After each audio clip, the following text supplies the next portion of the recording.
Bueno, ¿se acuerdan cuando empezamos con el módulo que hablamos de la conciencia y hablamos del conocimiento de lo que a uno lo rodea y de lo que uno es?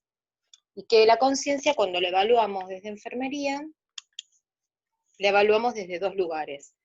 El contenido, y esto tiene que ver con las funciones mentales superiores, y esto lo vamos a tener que evaluar según la edad y la capacidad del paciente tenía básicamente, ¿sí? O sea, conocer los antecedentes del paciente para poder valorar el contenido de la conciencia y adaptar el contenido de la conciencia a la edad y al estado neurológico del paciente, ¿sí? Y por otro lado teníamos el sistema activado reticular ascendente, que era esta red difusa de neuronas que nos permite, esta red neuronal que nos permite estar vigiles, estar despiertos, ¿sí? Pero también dijimos que estar despierto solo no implica estar consciente, que se necesitan el interjuego del contenido y el despertar, las dos cosas al mismo tiempo. Esto es un repasito mínimo, nada más para el que no vio la otra clase. ¿Qué estados de alteración parcial de la conciencia podemos tener? ¿Sí? Estas diapos con dibujitos me las hicieron, están muy lindas, pero a mí no me gustan los dibujitos. Préstenme atención a mí, no el dibujito. El paciente puede estar obnubilado. ¿Qué significa esto? ¿Sí? Que tenga alterada la atención y la sensopercepción. O sea, ustedes le hablan al paciente y el paciente está como en cualquiera, ¿sí? Mirando para cualquier lado, le agarran la mano, no entiende que le agarraron la mano, no hay una sensopercepción, no sabe muy bien dónde está, no presta atención, no focaliza la mirada, ¿sí? Esto es una alteración de la conciencia. Entonces, cuando decimos que el paciente está obnubilado, estamos hablando de funciones cerebrales superiores, de la corteza cerebral, ¿sí? Si no, estaría en coma. El paciente puede estar confuso, ¿sí? Que es distinto que estar obnubilado, estar confuso. El paciente que está confuso, ¿sí? Le cuesta razonar con ustedes, pero le sigue la mirada, está conectado con ustedes cuando habla, pero por ahí le preguntan alguna cuestión que haga el razonamiento o a la asociación de ideas y le cuesta un poco. Esto tiene que ver con procesos cognitivos complejos, ¿sí? El paciente puede estar delirante y acá es un poco más compleja la situación. El delirio no es demencia. El delirio es una alteración de las funciones cognitivas, ¿sí? Es una alteración de la función cortical que aparece y desaparece, que fluctúa, a diferencia de la demencia, que es una patología que una vez que se instala no se va más. De hecho, la demencia no se cura. No hay que hablar de demencia senil, porque decir demencia senil es muy antiguo y no hace al real diagnóstico. La demencia puede darse en cualquier etapa de la vida. La demencia habla de una alteración crónica de las funciones cerebrales superiores, como puede ser el Alzheimer, por ejemplo, ¿sí? Y es irreversible. Mientras que el delirio es tratable, es reversible, y además aparece y desaparece en forma paroxística, o sea, no sabemos por qué. Se asocia a un montón de causas, desde farmacológicas hasta la internación prolongada, ¿sí? La deprivación de sueño, algunas infecciones, tanto sistémicas como del sistema nervioso central. Todas estas situaciones, deprivación de analgésicos, deprivación de sedantes, todas estas cuestiones pueden desarrollar que el paciente haga delirio. La diferencia es la permanencia en el tiempo. El delirio va y viene, fluctúa, se dice. ¿Y qué tiene que ver? Tiene que ver con ilusiones y alucinaciones.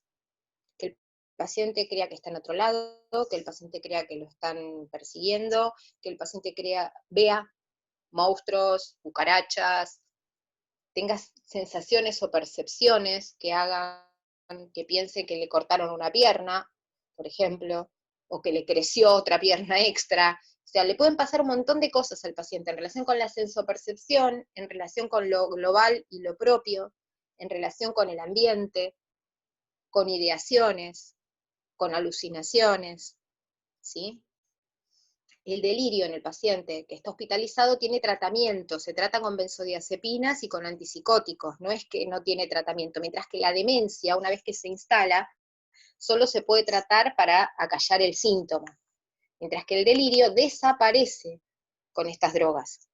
Fundamentalmente lorazepam, que es una benzodiazepina, haloperidol, ¿sí?, en la emergencia. Y después se le pueden dar al paciente medicación vía oral, como puede ser la levomepromacina, la clorpromacina, son drogas que trabajan sobre el delirio, ¿sí? ¿Qué es lo importante del delirio? Es que si lo vemos, si lo sospechamos, hay escalas para valorarlo y tomar una conducta farmacológica con este paciente, porque el delirio en sí mismo es deleterio, el paciente se les puede tirar de la cama, lastimarse, lastimar a otras personas, y no es responsable de lo que le está pasando. Entonces, lo tratamos para prevenir que produzca mayor deterioro neurológico, pero también que produzca cualquier otro deterioro traumático o lo que sea.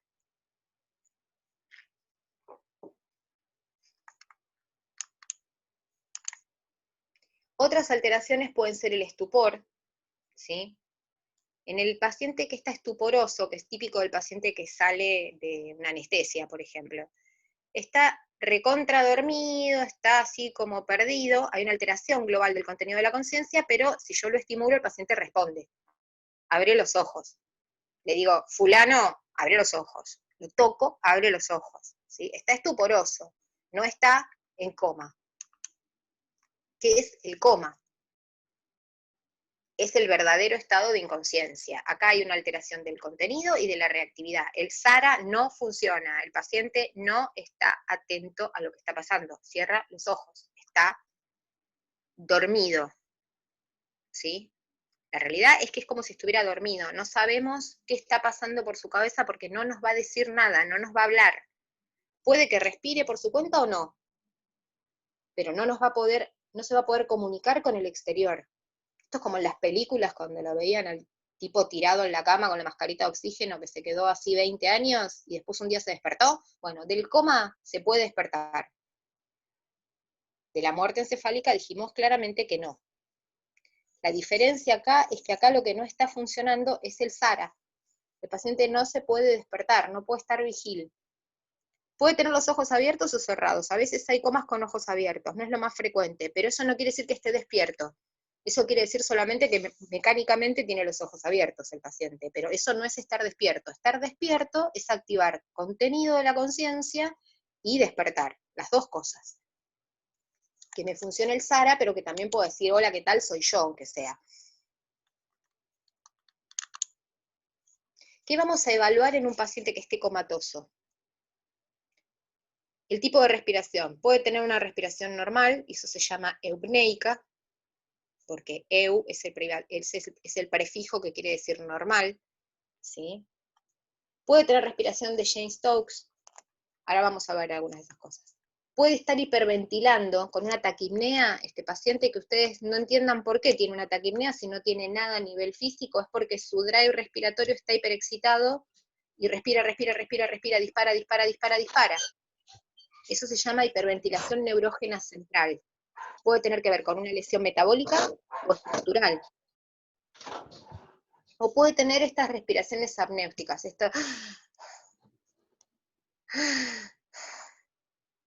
¿se entiende? Todos estos patrones respiratorios se pueden dar en un paciente comatoso o con una alteración de la conciencia. ¿Cómo se van a ver las pupilas?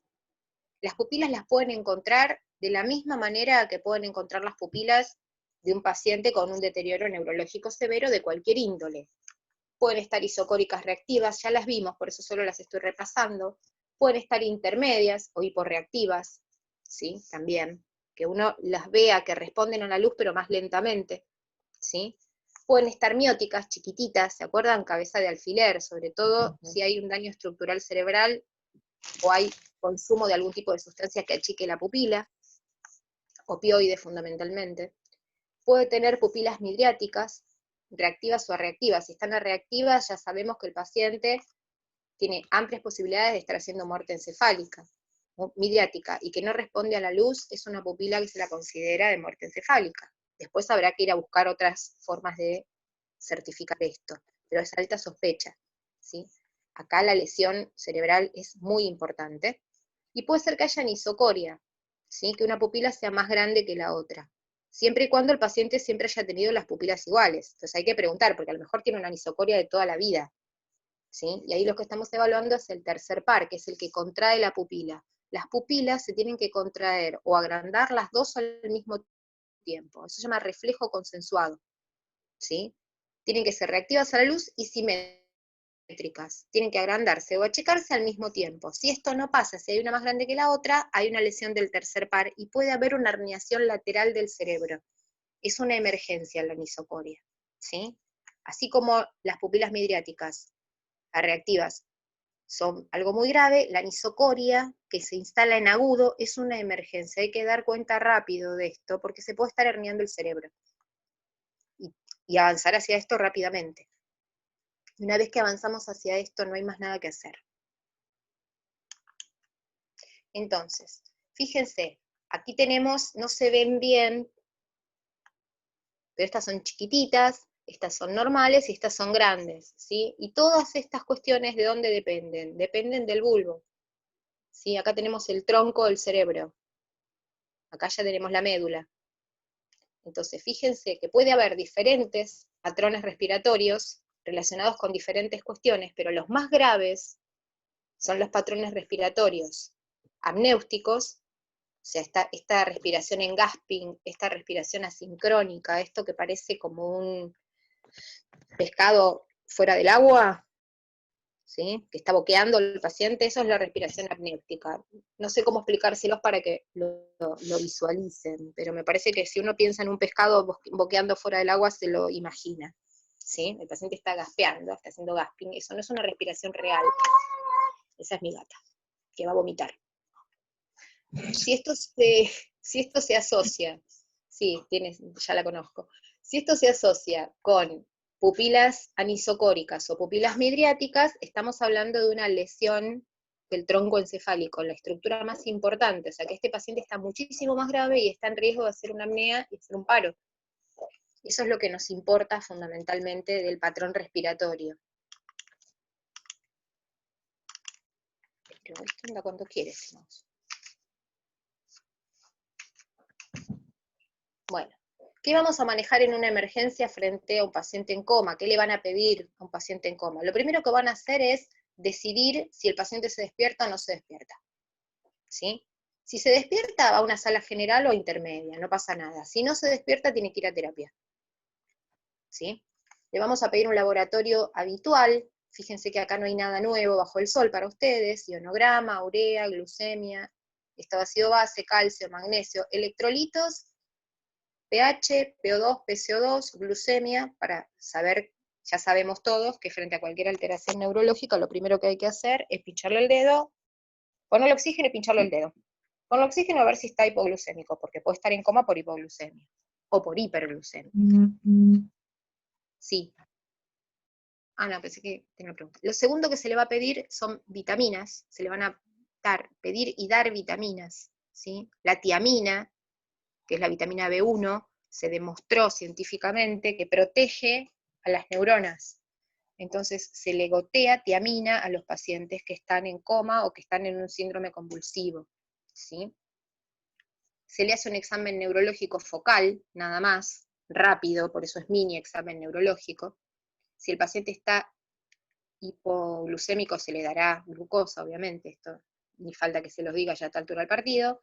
Se le hace un examen rápido para ver si tiene foco motor, se le hacen imágenes rápidas, porque necesitamos rápidamente actuar sobre ese cerebro y tomar conductas, ¿sí? Estas conductas van a depender de si nos encontramos con una isquemia, con un sangrado, con qué. Entonces, para eso necesitamos una tomografía rápida. La tomografía es mucho más fácil de hacer que ningún otro estudio, de tipo cerebral, ¿no? Me refiero. Una tomografía común, el paciente no despertó, tiene foco motor o tomografía patológica, se va a la terapia intensiva. El paciente no despierta y no tiene ninguna causa salvo una causa farmacológica. Si tiene una causa farmacológica, si el paciente consumió opioides o benzodiazepinas, se intoxicó con alguna de esas cosas, tenemos dos drogas, el flumacenilo revierte el efecto de las benzodiazepinas, y la naloxona revierte el efecto de los opioides. O sea que si el paciente está en coma porque nos pasamos con la morfina, o hizo una hiperreacción a la morfina, le podemos dar naloxona y el paciente se despierta. El paciente se intoxicó, se quiso suicidar y se tomó una tableta entera de clonazepam. Si estamos en tiempo, le podemos pasar flumacenil, flumacenilo, y es revertir el efecto de la benzodiazepina.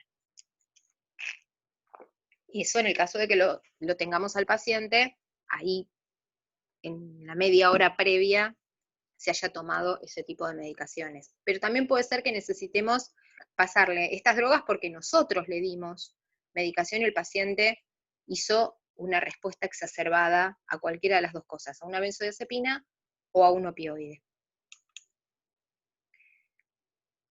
Etiología de causas de los comas estructurales, y puede haber ACV hemorrágico, ACV isquémico, todo lo que venimos viendo, hematomas, tumores, abscesos, infecciones, hidrocefalia, meningitis, encefalitis, los estatus epilépticos, encefalopatía hipertensiva, lesiones difusas, que pueden ser lesiones por isquemia o por trauma, lesiones secundarias, ¿se acuerdan que lo vimos? Vimos que hay que prevenir la lesión secundaria, el aumento de la presión intracraneana.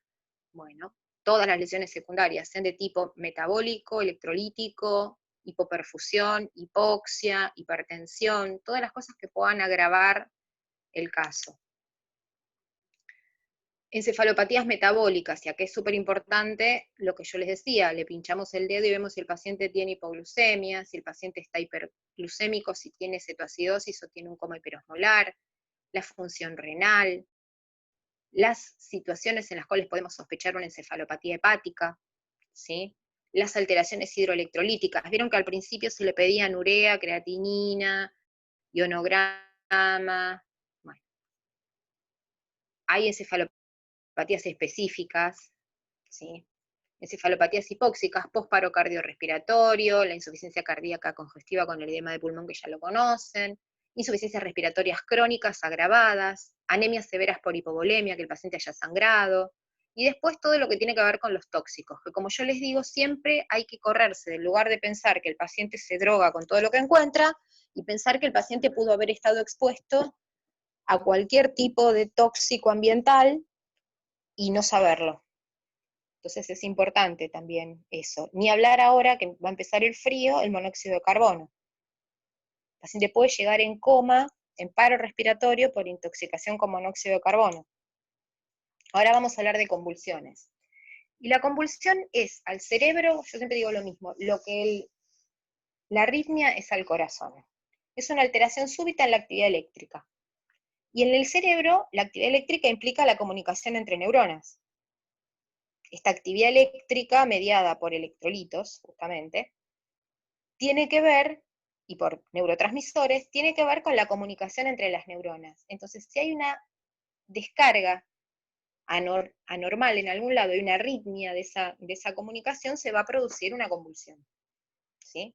Generalmente, puede haber alteración de la conciencia o algún tipo de sintomatología ya más variada, relacionada no con la pérdida de la conciencia, y ahí vamos a hablar de otro tipo de convulsiones, ¿sí? No con alteración específicamente de la conciencia y de la motilidad de los cuatro miembros, que es la jacksoniana típica, tónico-clónica, donde el paciente se contrae y se relaja, y hay relajación de esfínteres, pérdida de la conciencia, hipertonía de los cuatro miembros, sino que a veces puede haber convulsiones donde nada de esto esté presente. De hecho, estuvimos hablando de delirio, a veces hay síndromes de delirio hipoactivo, donde el paciente está quieto como ausente, y es muy difícil a veces saber si eso es una ausencia, como convulsión, o un delirio hipoactivo. Así que no es tan fácil caracterizar específicamente lo que le pasa al paciente. A veces nos resulta en la práctica cotidiana, en la práctica real, les estoy contando de pacientes, nos resulta difícil diagnosticar a simple vista, viendo al paciente clínicamente, diagnosticar si es un caso de delirio hipoactivo o es una ausencia y el paciente está convulsivando. Vamos a tener que ir a ver los signos vitales, cómo se alteran, para poder estar seguros de que estamos más o menos yendo encausados hacia una u otra situación. ¿Qué es el estatus epiléptico? El estatus epiléptico es una emergencia. Así como el ACV, como la hemorragia subaracnoidea, como un una trombosis cerebral, como un paro cardíaco, como un infarto, el estatus epiléptico es una emergencia. ¿Por qué? Porque aumenta la mortalidad y las secuelas. Aumenta la morbimortalidad. Un paciente en estatus epiléptico se va a morir si no hacemos nada, y se le van a morir las neuronas primero. O sea que tenemos que hacer y hacer rápido. Tiempo es cerebro. Es así. Así como en sepsis vamos a decir tiempo es órgano, acá vamos a decir tiempo es cerebro. Entonces, rápidamente hay que actuar frente a un estatus convulsivo o estatus epiléptico, es lo mismo. Lo van a encontrar como estatus convulsivo o estatus epiléptico, da igual. La incidencia alta, la prevalencia mayor en menores de 1 año por inmadurez del sistema nervioso central y en mayores de 60 años por lo que tiene que ver con un lento deterioro de los mecanismos compensatorios que pueden llevar a que el paciente desarrolle convulsiones ante, por ejemplo, un síndrome febril, que se da mucho en menores de 1 año y se da más en mayores de 60 también. En el medio, tener convulsiones tiene más que ver con daños estructurales o con una epilepsia previa, pero en estas 2 etapas de la vida, un paciente con alteración electrolítica mínima podría hacer una convulsión y un estatus epiléptico. Si no corregimos la alteración, va a persistir en el estatus epiléptico el paciente, obviamente.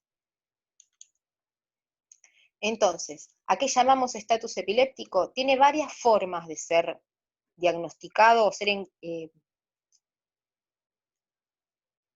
no me sale la palabra, déjenme que lo piense. No es solamente un tema de diagnóstico, de estratificación, ahí está. Yo puedo decir que un estatus epiléptico es una convulsión que no cede o cede y reentra, que dura más de 30 minutos o 30 minutos. Esa es una forma, ¿sí? También puede ser que el paciente haga una convulsión, descanse un ratito, haga una convulsión, descanse un ratito, y eso dura 30 minutos, también es un estatus epiléptico. Y también puede haber estatus epiléptico silente, sin síntomas físicos, sin alteración de la motilidad de los miembros, como se ve en una convulsión de película, que también puede ser un estatus epiléptico. Y este es el más difícil, porque son las que llamamos los estatus epilépticos sin convulsión, sin la cosa física, ¿sí? Entonces, siempre es una emergencia, siempre es deleterio para la función cognitiva y cerebral del paciente, siempre tiene una mortalidad alta. Entonces, en todos los casos hay que tratarlo. ¿Qué está pasando? Hay una descarga de neuronas excesiva, con lo cual hay un uso de los neurotransmisores que no es normal, que está aumentado, y hay un aumento del consumo de oxígeno metabólico cerebral. Hay daño de neuronas o del ambiente neuronal. ¿Qué significa esto? No solamente se va a dañar la neurona que está descargando, sino que va a haber detritus de ese daño y aumento de respuesta inflamatoria que va a dañar las que están cerquita. Lo mismo que si tuviera un trauma el paciente o tuviera un tumor, ¿sí? Va a haber un aumento de esa irritabilidad de las neuronas o una disminución de los GABA, de los neurotransmisores que disminuyen la actividad de las neuronas. Por eso la medicación que le vamos a dar es similar a los GABA. ¿Para qué? Para ayudar a inhibir esta función neuronal que está como exacerbada, como pasada de rosca, ¿sí? Las convulsiones se pueden producir en un 3% en pacientes con enfermedades de cualquier índole. O sea, una neumonía puede dar convulsiones. Y pueden estar en una alta frecuencia en cualquier enfermedad del sistema nervioso central, ¿sí? Entonces, ¿qué vamos a ir a buscar? Historia de daño, trauma, ACV, malformaciones, aneurismas, tumores, causas de retardo mental que no sepamos por qué el paciente lo tiene, porque el paciente tiene 60 años y siempre tuvo retardo y no sabemos por qué, el paciente tiene una lesión cortical desde siempre, ¿sí? Causas posibles de las convulsiones, todo lo que se les ocurra. Cualquier anormalidad hidroelectrolítico-metabólica, desde la hipohiperglucemia hasta la hipohipernatremia, o de cualquier electrolito que actúe en el potencial de acción, magnesio, calcio, ¿sí? sodio, potasio. Suspensión de drogas. ¿De qué drogas? Anticonvulsivantes. A veces hay que tener mucho cuidado con estas cuestiones, porque a veces los médicos clínicos privilegian un aspecto y complican otro. Y a veces el paciente dejó las drogas. El paciente que ya tiene antecedentes de epilepsia, obviamente tiene muchas más probabilidades de hacer convulsiones cuando abandona el tratamiento por alguna cuestión. Y esto puede ser por múltiples causas. Toxicidad de drogas, tanto de las drogas que el paciente puede consumir como drogas recreativas, como drogas ilegales, o la toxicidad de otras drogas que a lo mejor el paciente dijo, ay, bueno, no sé, estoy diciendo una pavada, ¿no? Está tomando un determinado anticonvulsivante y, ay, no, me duele un poquito la garganta, qué sé yo, me voy a tomar tal antibiótico porque me lo dio el farmacéutico. Pero ahora el farmacéutico no le dijo que está tomando carbamazepina, por ejemplo, o ácido valproico. Y resulta que ese antibiótico que le dio potencia el efecto de estas drogas o lo limita. Todo paciente que toma una medicación crónica tiene que informarle al profesional de la salud que la está tomando, porque nadie que entre por la puerta sabe que está tomando la otra persona con mirarlo a los ojos. Entonces, esto puede pasar, que haya una toxicidad de alguna droga que dispare una convulsión o la inhibición de los anticonvulsivantes que el paciente esté tomando, o que tenga daño cerebrovascular instalado, digamos. Post-sangrado, post-ACV, post lo que sea. Acá me gusta mucho esta foto para que vean lo que es la fase tónica. Hay rigidez de miembros, ¿sí? Con extensión de miembros inferiores y contracción de miembros superiores, con opistótono, que es esta arquearse aquí, arquearse la nuca. Si fuera un lactante lo verían aún más arqueado todavía, ¿sí? Esta es la fase tónica o de contracción. Es la primera fase de una convulsión generalizada o jacksoniana. Y la segunda fase es la relajación, y esta relajación se la llama fase clónica. Esta fase clónica está caracterizada porque los miembros se relajan pero tiemblan. Ese temblor se llama clonus, y a ese temblor muscular lo llamamos mioclonía. Todos podemos tener una mioclonía, todos podemos tener un clonus, y no estamos convulsivando por eso, pero cuando se da la fase tónico-clónica con pérdida de la conciencia, estamos frente a una convulsión generalizada jacksoniana. ¿Sí? Puede ser que sean generalizadas o focalizadas, pero a veces la focalización de estas convulsiones es tan grande que igual da una tónico-clónica. Y esto que les voy a mostrar, que es lo último que les voy a mostrar antes de terminar con el tema convulsiones, es que existe un protocolo de tratamiento para las convulsiones, desde el inicio de la convulsión, los primeros 5 minutos de una convulsión, hasta el tratamiento final de un estatus epiléptico refractario, que quiere decir que ya se le ha hecho tratamiento al paciente y no mejora, sigue convulsivando, que se va a hacer en terapia intensiva y que puede llevar hasta los anestésicos generales, como por ejemplo el tiopental. ¿Sí? Este paciente va a estar obviamente ventilado, relajado, con tiopental. El tiopental inhibe la actividad cortical, inhibe la posibilidad de que se produzcan las convulsiones, pero es tremendamente tóxico y se usa solamente en estados convulsivos, en estatus convulsivos refractarios o hiperrefractarios. Ya ahora se está hablando hasta de hiperrefractario. ¿Qué me importa a mí que ustedes tengan en cuenta? Este primer momento. La fase de detectar que el paciente está convulsivando, primer punto importante, detectar que el paciente está convulsivando, aunque el paciente simplemente esté mirando el techo, ¿sí? Hacer rápidamente un examen de la vía aérea, de la respiración, la circulación y el examen neurológico rápido. ¿Qué significa el paciente? ¿Respira? ¿Le entra el aire? ¿Le entra aire? ¿Entra y sale? ¿Respira bien o tiene una respiración patológica como las que vimos antes? Le miro las pupilas, le tomo el pulso, le tomo la presión, le miro las pupilas.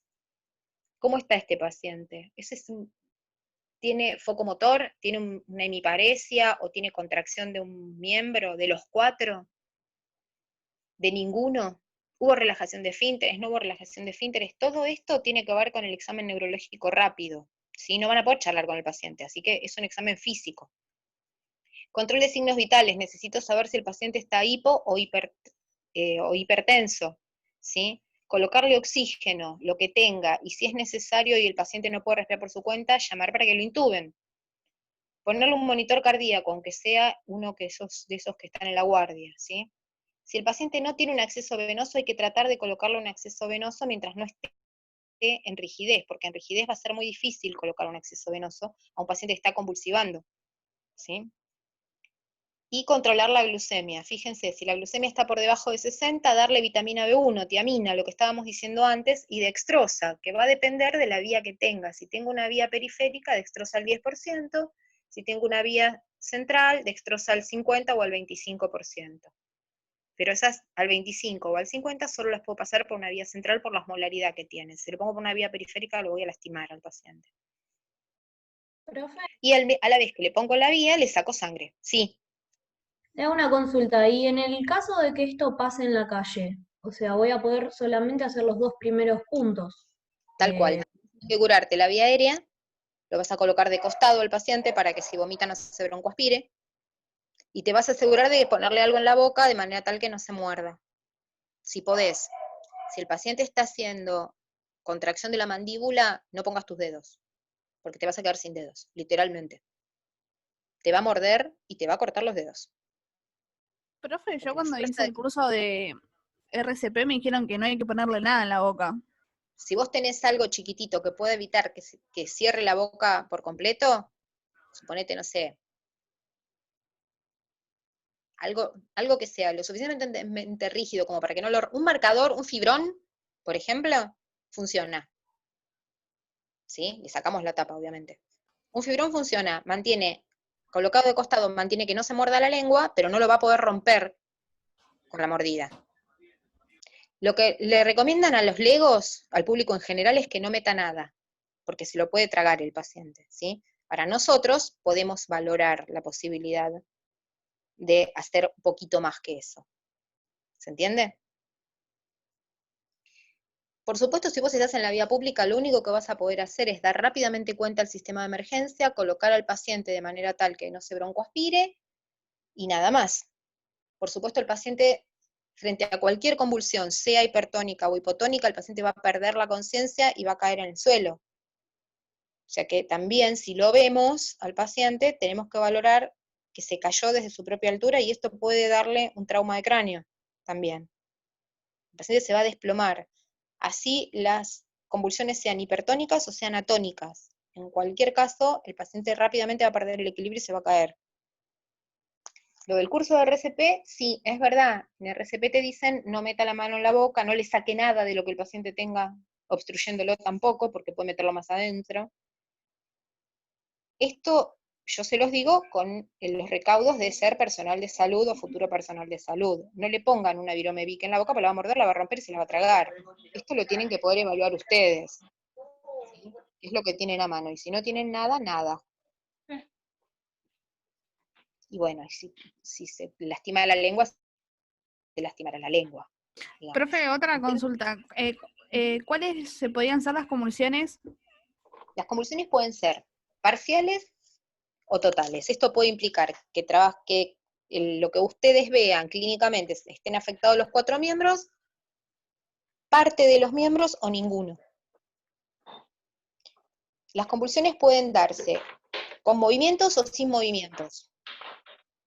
Por eso siempre se habla de crisis comiciales, en realidad. Yo porque no les quiero complicar demasiado la terminología, pero si ustedes van a los libros lo van a encontrar como crisis comicial. La crisis comicial no implica que se convulsive, que se mueva el paciente, ¿sí?